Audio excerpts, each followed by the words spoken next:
شادی بیاہ کے چکر میں ہی کرتے ہیں، لیکن ایسا کچھ نہیں ہوتا. شادی بیاہ کے ہی نہیں، آپ زندگی کے ہر معاملات میں استخارہ کر سکتے ہیں، چاہے وہ چھوٹے معاملات ہوں چاہے وہ بڑے معاملات ہوں. ہم اس میں اللہ رب العزت سے مشورہ لے رہے ہوتے ہیں، تو وہ ہماری زندگی کے چھوٹے ہوں بڑے ہوں، اہم اور غیر اہم ہوں، ہمیں اللہ سے مشورہ لینا چاہیے. تو سب سے پہلے کہ ہمیں استخارہ کرنے کا مقصد ہی، اس کے مقاصد ہی ہے کہ ہم جو ہیں اس سے اللہ سے دعا مانگیں کہ یہ ہمارے لیے اچھا ہے کہ نہیں ہے، اس میں دعا مانگ لیتے ہیں. اور چاہے جو بھی ہمیں استخارہ کرنا ہوتا ہے یا جس سے ریلیٹڈ کرنا ہوتا ہے تو ہم اس میں اللہ سے مشورہ لے لیتے ہیں. اچھا، اب اس ویڈیو کا جو تھرڈ پارٹ جس کے بارے میں نے ذکر کیا تھا کہ استخارہ خود کیا جا سکتا ہے یا کسی سے کروایا جا سکتا ہے، تو یہ بہت امپورٹنٹ پارٹ ہے یہ بھی، کیونکہ استخارہ ہمیشہ آپ ایک بات جان لیجئے کہ استخارہ ہمیشہ خود کیا جا سکتا ہے. ایسا کیسے ممکن ہے کہ آپ اپنے لیے دعا اتنی شدت سے نہیں مانگے، آپ کسی اور سے کہہ دیں؟ ایسا ممکن نہیں ہے. مطلب انسان اپنے لیے زیادہ شدت سے دعا مانگتا ہے، ٹھیک ہے. اچھا، اب لوگ اکثر کیا کرتے ہیں کہ لڑکا اور لڑکی کا نام بتا دیتے ہیں، مولوی صاحب کے پاس گئے یا کسی بھی مذہبی اسکالر کے پاس گئے، انہیں بولتے ہیں کہ بھائی ہاں یہ بتا دیں کہ رشتہ ہمارے لیے بہتر ہے کہ نہیں بہتر ہے، ٹھیک ہے.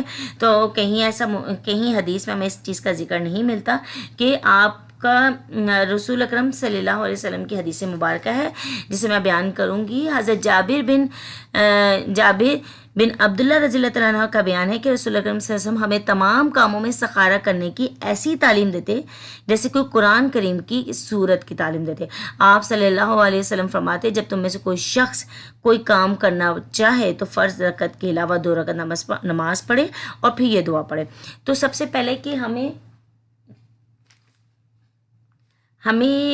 سب سے پہلے کہ ہمیں استخارہ خود کرنا چاہیے. اب جہاں شادی کا زیادہ تر لوگ شادی کے معاملات میں استخارہ کا لیتے ہیں دعا کا، تو ہمیں اس میں کون کر سکتا ہے؟ شادی کے معاملات میں والدین کر سکتے ہیں آپ کے، ٹھیک ہے، لڑکے کے والدین یا لڑکی کے والدین، ٹھیک ہے. اب وہ بھی اس کا یہ کانسیپٹ میں آپ کو بتاتی چلوں کہ والدین کی دعائیں اپنے بچوں کے حق میں قبول ہوتی ہیں، اور یہ کسی حد تک ان کا بھی مسئلہ ہے، ان کا بھی پرابلم ہے، ان کا بھی یہ ہے کہ وہ اپنا یہ اللہ تعالیٰ سے ڈسیزن، یعنی کہ اگر والدین اپنے بچوں کی شادی کرنے چاہ رہے ہیں تو یہ والدین کا بھی مسئلہ ہے. تو یہ ایک مشترکہ مسئلہ بن گیا، ٹھیک ہے. مطلب مشترکہ دعا ہوگی کہ وہ بچی یا بچہ خود بھی دعا کر رہا ہے اور اس کے والدین بھی کر رہے ہیں دعا، ٹھیک ہے. تو اس لیے والدین کر سکتے ہیں، کوئی بھی ایک کر لے، ماں کر لے، باپ کر لے، ٹھیک ہے. اچھا، اس میں جو ہے وہ آپ کے والدین کر سکتے ہیں یا آپ خود کر سکتے ہیں، اور آپ اپنے لیے شدت سے دعا مانگ سکتے ہیں، آپ اپنے لیے زیادہ اچھی دعا مانگ سکتے ہیں، آپ اپنے لیے زیادہ گڑ گڑا کے دعا مانگ سکتے ہیں. تو حدیث میں ہمیں یہ بھی پتہ چلا کہ استخارہ خود کیا جا سکتا ہے، کسی سے کروایا نہیں جا سکتا. اب اس کیا نام ہے، اس کے آپ کو آگے بتاتی چلوں کہ رسول اکرم صلی اللہ علیہ وسلم کی جو حدیث مبارکہ ہے بہت پیاری حدیث ہے کہ استخارہ کرنے والا کبھی نامراد نہیں ہوتا، مشورہ کرنے والا کبھی نادم نہیں ہوتا، اور کفایت شاری کرنے والا کبھی محتاج نہیں ہوتا، ٹھیک ہے.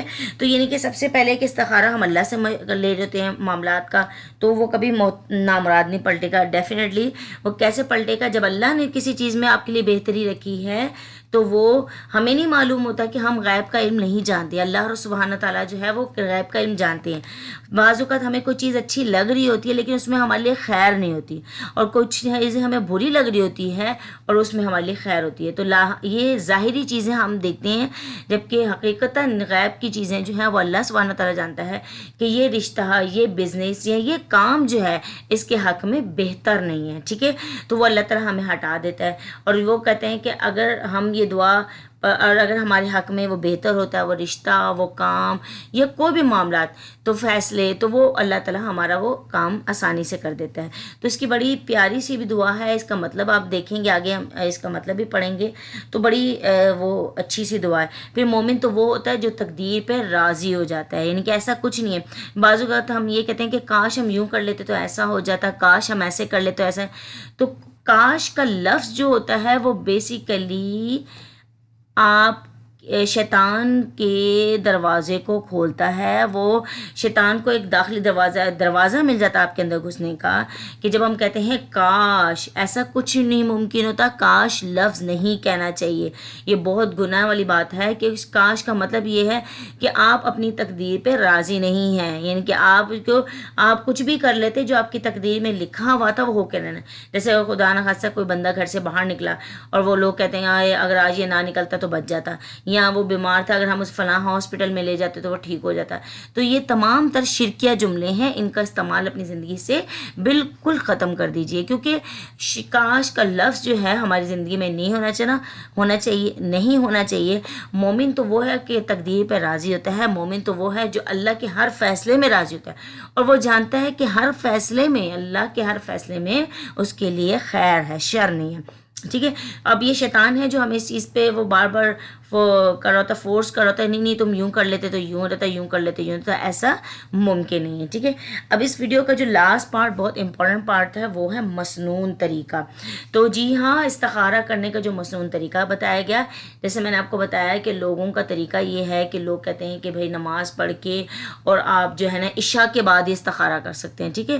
بہت سے میں نے یہ بھی سننے میں آیا کہ بہت سے لوگ یہ کہتے ہیں کہ استخارہ جو ہے وہ عشاء کی نماز کے بعد ہی کیا جا سکتا ہے، اور پھر فوراً بنا بات کیے جو ہے آپ سو جائیں، پھر آپ خواب میں دیکھیں گے کہ جو ہے وہ لال رنگ یا ہرا رنگ جو ہوگا وہ اس طرح سے، تو یہ بالکل غلط، بالکل رانگ کنسیپٹ ہے، بالکل ایسا کچھ بھی نہیں ہوتا، ٹھیک ہے۔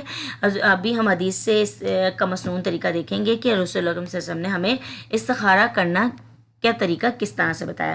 تو جیسے میں نے بھی پہلے بھی حدیث مبارکہ بیان کی کہ حضرت جابر بن عبداللہ رضی اللہ تعالیٰ عنہ کا بیان ہے کہ رسول اللہ صلی اللہ علیہ وسلم ہمیں تمام کاموں میں استخارہ کرنے کی ایسی تعلیم دیتے جیسے قرآن کی سورت کی تعلیم دیتے، یعنی کہ اتنا حضرت صلی اللہ علیہ وسلم نے زور دیا ہے، ٹھیک ہے۔ آپ صلی اللہ علیہ وسلم فرماتے جب تم میں سے کوئی شخص کوئی کام کو کرنا چاہے تو فرض کے علاوہ 2 رکعت نماز پڑھے اور پھر یہ دعا پڑھے، یعنی کہ اس کا مطلب ہے یہ کسی نماز کے ساتھ بھی منسلک نہیں ہے۔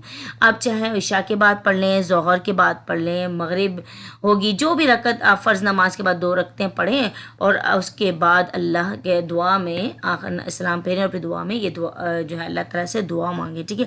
اور اگر آپ چاہتے ہیں کہ بہت بہترین ٹائم جو ہے، جو میں لازم نہیں کہہ رہی ہوں، لیکن جو تہجد کا ٹائم ہوتا ہے وہ بہترین ٹائم ہوتا ہے، اس میں آپ اکیلے ہوتے ہیں اور آپ کا رب سے آپ کی اکیلی گفتگو ہوتی ہے، وہ خاص گفتگو جب سب اتنا شدت کی نیند آ رہی ہوتی ہے اور دل نہیں چاہ رہا ہوتا کچھ بھی کرنے کو، تو وہ بیسٹ ٹائم ہوتا ہے آپ کا اللہ سے دعا مانگنے کا، ٹھیک ہے۔ تو وہ تب آپ یہ دعا استخارہ کر سکتے ہیں، دعا مانگ سکتے ہیں، ٹھیک ہے۔ تو اب ہم اس دعا کو پڑھیں گے، اور ہم نے یہ جان لیا کہ استخارہ جو ہے وہ کس طرح سے کیا جاتا ہے، اور اس کا جو ہے وہ کیا کہتے ہیں مین جو پرپز ہے وہ ہمیں کس طرح سے کرنا ہے، اور ہم نے یہ بھی دیکھ لیا کیوں کیا جاتا ہے، کیا مطلب ہے اس کے خود کیا جائے یا کروایا جائے، اور اب ہم یہ دیکھنے جا رہے ہیں کہ اس کا مسنون طریقہ کیا ہے، وہ بھی ہم نے جان لیا کہ کسی بھی فرض نماز کے بعد اب 2 رکعت نفل پڑھیں اور اس کے بعد یہ دعا پڑھ لیں۔ تو آئیے ہم یہ دعا کو پڑھتے ہیں۔ اللہم انی استخیرک بعلمک و استقدرک بقدرتک و اسألک من فضلک العظیم فإنک تقدر ولا اقدر وتعلم ولا اعلم وانت علام الغیوب اللہم ان کنت تعلم ان هذا الامر خیر لی فی دینی ومعاشی وعاقبتی امری فاقدره لی ویسره لی ثم بارک لی فیہ فإن كنت تعلم ان هذا الامر شر لی فی دینی ومعاشی وعاقبتی امری فاصرفه عنی واصرفنی عنہ واقدر لی الخیر حیث کان ثم اعذنی بی۔ اچھا، اب یہ بڑی اچھی دعا ہم نے جو ابھی استخارہ کی دعا پڑھی ہے، یہ دعا استخارہ ہے۔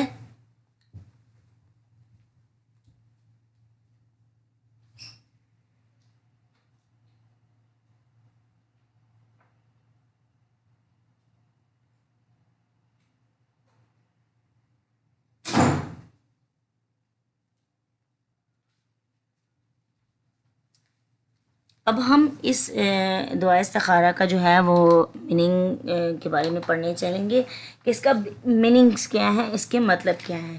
تو آپ کو اس کے میننگ سے بھی یہ واضح ہو جائے گا کہ ہمیں جو ہے وہ کس طرح جو ہے یہ اس کو کیوں خیر کی دعا کہا گیا. ٹھیک ہے. اے اللہ، میں تجھ سے تیرے علم کے ساتھ خیر کا سوال کرتی ہوں، اور تیری قدرت کے ساتھ طاقت کا سوال کرتی ہوں، اور تجھ سے تیرے بڑے فضل کا سوال کرتی ہوں، کیونکہ تو قدرت رکھتا ہے اور میں قدرت نہیں رکھتی، اور تو جانتا ہے اور میں نہیں جانتی، اور تو غیبوں کا جاننے والا ہے. اے اللہ، اگر تو جانتا ہے. اب یہاں پہ اپنے کا نام لیں گے، اپنے کام کا. حاضر الامر مطلب اپنے کام کے لیے کچھ بھی، مطلب کوئی بھی کام ہے تو آپ اپنے کام کا نام لیں گے. ٹھیک ہے. میرے لیے میرے دین، میرے معاش اور میرے کام کے انجام میں بہتر ہے. یعنی کہ وہ کام جو میرے دین میں بھی بہتر ہو، میرے لیے معاش کے لیے بہتر ہو، اور میرے کام کے انجام میں بھی بہتر ہو، تو اسے میری قسمت میں کر دے اور میرے لیے پھر آسان بھی کر دے.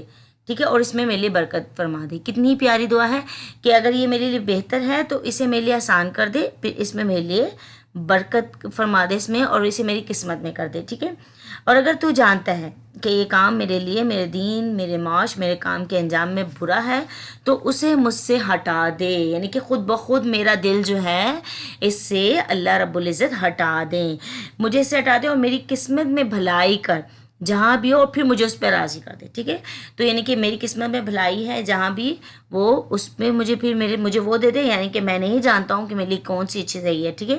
اور پھر مجھے اس پہ راضی کر دے. ٹھیک ہے. یہ دعا بڑی پیاری دعا ہے کہ آپ نے اپنے کام کا نام لینا، کام کی جگہ پہ، اور پھر اس کے بعد آپ نے یہ کہنا ہے کہ مطلب یہ اللہ تعالیٰ اگر یہ میرے لیے حق میں بہتر ہے تو اس کو میرے لیے آسان کر دے، میری قسمت میں کر دے، اور اس سے میرے لیے اس میں بھلائیاں کر دے اور اس میں برکت کر دے. اور اگر میرے لیے آسان نہیں، میرے لیے بہتر نہیں ہے تو اسے مجھ سے ہٹا دے، اور پھر میری قسمت میں وہ کر دے جہاں بھلائی ہو میرے لیے نا.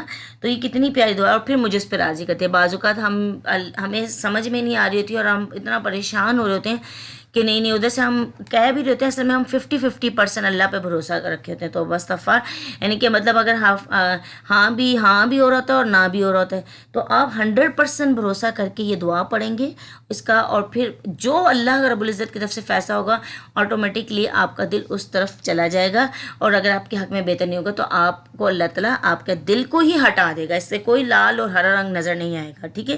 تو خود بخود ایسے معاملات پیدا ہوتے جائیں گے جو اگر بہتری ہے تو راستے آسان ہوتے جائیں گے، اور بہتری نہیں ہے تو آپ خود اس معاملات سے دور ہوتے جائیں گے. تو یہ بہت بہترین ہے. وہ بڑی اچھی سی آل عمران کی 109 آیت ہے. وشاورہم، اور جو بڑی ہے کہ جو شخص خالق سے استخارہ کرے اور مومن مخلوق سے مشورہ کرے اور اپنا کام پوری تحقیق اور کوشش کرے تو وہ پشیمان نہیں ہوتا، کیونکہ اللہ رب العزت کا فرمان ہے سورہ آل عمران میں وَشَاوِرْهُمْ فِي الْأَمْرِ فَإِذَا عَزَمْتَ فَتَوَكَّلْ عَلَى اللَّهِ، اور کام میں ان سے مشورہ کرو، پھر جب تو پختہ ارادہ کر لے تو اللہ پر بھروسہ کرو. تو یہ بہت اچھی دعا ہے، اور میری دعا ہے کہ اللہ تعالیٰ آپ کی تمام حاجات کو، نیک حاجات کو جو ہے وہ قبول کرے. اور میں نے بہت کوشش کی ہے، بہت تحقیق کی ہے، اور بہت ساری محنت کے بعد جو ہے یہ ویڈیو میں نے آپ کی سے لائی ہوں. بہت آسان لفظوں میں میں نے اپنے طرف سے آپ کو سمجھانے کی کوشش کی ہے تاکہ آپ کے ذہن میں کوئی کسی بھی طرح کے شک و شبہات نہ رہیں، کیونکہ بہت سارے لوگوں کے بہت سے الگ الگ رانگ کنسیپٹ تھے اس سے اباؤٹ استخارہ سے متعلق. تو آج میں نے پوری کوشش کی ہے ان کو 4 حصوں میں ڈیوائیڈ کر کے، تاکہ آپ ہر تمام سوالات کو تقریباً 4 حصوں میں ڈیوائیڈ کر کے، اور میں نے جو ہے وہ کوشش کی ہے کہ آپ کو بہت آسان طریقے سے جو ہے سمجھایا جائے. آخر میں آپ اپنی اس بہن کو اپنی دعاؤں میں ضرور یاد رکھیں گے، اور اس ویڈیو کو لائک کریں اور شیئر کیجئے، سبسکرائب کیجئے ہمارے چینل کو، اور اپنے دوستوں کے ساتھ، اپنے فیملی فرینڈس کے ساتھ شیئر کیجئے. ہو سکتا ہے کہ کوئی آپ کی چھوٹی سی کوشش جو ہے وہ آپ کے لیے صدقہ جاریہ بن جائے اور آخرت میں آپ کے لیے جنت میں جانے کا سبب بن جائے. تو میری دعا ہے کہ اللہ تعالیٰ آپ کی نیک حاجات کو قبول فرمائے.